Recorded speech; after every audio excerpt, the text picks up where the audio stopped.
আপনারা কারা কারা একা একা যখন নামাজ পড়েন, নফল হোক সুন্নত হোক বা ফরজ হোক, যখন নামাজ পড়েন প্রায় রাকাতে সূরা কুল হুয়াল্লাহ পড়েন কারা কারা? একটু হাত তোলেন তো।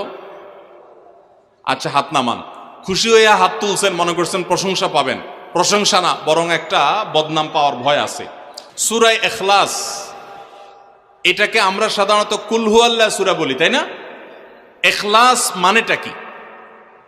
আমরা যেহেতু এই সূরাগুলো নামাজের মধ্যে সবচেয়ে বেশি পাঠ করি, ঠিক না বেঠিক? এই সূরাগুলো অর্থাৎ শেষের দিককার সূরাগুলো আমরা যেহেতু বেশি নামাজের মধ্যে পাঠ করি, এই সূরাগুলোর অর্থ যদি আমি জানি, ব্যাখ্যা যদি আমি জানি, তাহলে নামাজের মধ্যে মনোযোগ ধরে রাখা সহজ হবে। কারণ আপনি মুখে কি পড়তেছেন আপনি নিজে অর্থ বুঝেন না, মন্ত্রের মতো পাঠ করতেছেন। যদিও না বুঝে পড়লেও আপনি সওয়াব পাবেন, কিন্তু না বুঝে পড়লে তো আর এই কোরআনে আল্লাহ কি বলেছে এটা আপনি জানতে পারবেন না। না জানলে সে অনুযায়ী আপনি আমলও করতে পারবেন না। এই জন্য আমাদেরকে বুঝতে হবে। এই জন্য সূরা ইখলাস সম্পর্কে আমরা জানি। ইখলাস এই সূরার নাম হলো সূরাতুল ইখলাস বা ইখলাসের সূরা। ইখলাস শব্দের একটা অর্থ হলো পিওর করা, খাঁটি করা। তার মানে আমাদের ইবাদতটা শুধু আল্লাহর জন্য হবে, খাঁটি হবে, এখানে কোনো ভেজাল অন্য কারোর জন্য সেটা হবে না। আমাদের দোয়াগুলো সব শুধু আল্লাহর জন্য হবে, খাঁটি এবং ফ্রেশ ভাবে আল্লাহর জন্য নিবেদন করবো, সাথে আর কারোর সেখানে শরিক করব না। এই জন্য এই সূরার নাম ইখলাস, যে এই সূরার মধ্যে আল্লাহর ইবাদত, একত্ববাদ, তাওহীদ, এটাকে খাঁটি করবার নির্দেশ দেওয়া হয়েছে। আল্লাহর কোনো শরিক নাই, এই জন্য এটাকে সূরা ইখলাস বলা হয়েছে, খাঁটি করার সূরা, ঈমানকে বিশুদ্ধ করা, তাওহীদকে ঠিক করার সূরা। একইভাবে ইখলাসের আরো বিভিন্ন অর্থ এবং বিভিন্ন ব্যাখ্যা আছে, আমরা শুধু এইটুকু বলি। এরপর আসা যাক সূরা কুল হুয়াল্লাহ। কেন আল্লাহ তাআলা এই সূরাটা নাজিল করলেন? কোরআনে কারীমের বিভিন্ন সূরা, বিভিন্ন আয়াত নাজিলের প্রেক্ষাপট আছে, যেটাকে শানে নুজুল বলা হয়।